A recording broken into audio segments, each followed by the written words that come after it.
ইরানে ইসরায়েলি হামলার জেরে মধ্যপ্রাচ্য জুড়ে নতুন করে উত্তেজনা ছড়িয়ে পড়েছে। এমন পরিস্থিতিতে ইসরায়েলের বিরুদ্ধে অবস্থান নিয়ে ইরানের পক্ষ নিয়েছে ২১টি মুসলিম দেশ।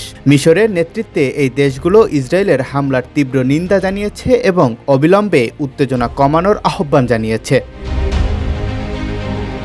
কাতার ভিত্তিক সংবাদ মাধ্যম আল জাজিরার প্রতিবেদন অনুযায়ী এই ২১টি মুসলিম দেশ বাছাইহীনভাবে মধ্যপ্রাচ্যের সবাই এর পারমাণবিক নিরস্ত্রীকরণের কথা বলছে।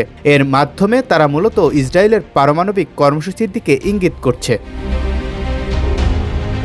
দেশগুলোর দাবি, ইসরায়েলকেও পরমাণু অস্ত্র অর্জনের প্রচেষ্টা থেকে সরে আসতে হবে। এই জোট সতর্ক করে বলেছে, চলমান সংঘাত আরও ভয়াবহ রূপ নিতে পারে।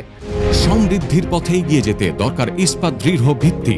তাই স্থাপনার স্থায়িত্ব নিশ্চিত করুন সর্বোচ্চ মানের ZSRM ব্রডবার। ZSRM বন্ড টু বন্ড, যা পুরো অঞ্চলকে অস্থিরতার দিকে ঠেলে দেবে। তাই অবিলম্বে একটি সমন্বিত ও দায়িত্বশীল পদক্ষেপ নেওয়া জরুরি। তারা আরও আহ্বান জানিয়েছে, মধ্যপ্রাচ্যকে একটি পরমাণু অস্ত্রমুক্ত অঞ্চল হিসেবে গড়ে তুলতে হবে এবং এই অঞ্চলের সব রাষ্ট্রকে পারমাণবিক অস্ত্র নিরস্ত্রীকরণ চুক্তিতে যুক্ত হতে হবে।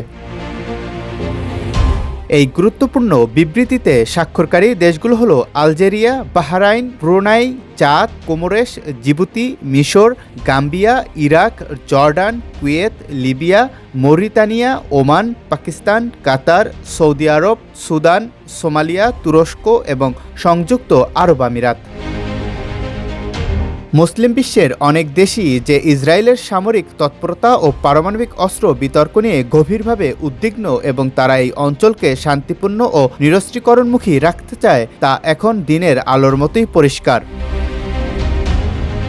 উল্লেখ্য, গত ১২ জুন দিনগত রাতে ইসরায়েল অপারেশন রাইজিং লায়ন নামে ইরানে বিমান হামলা চালায়।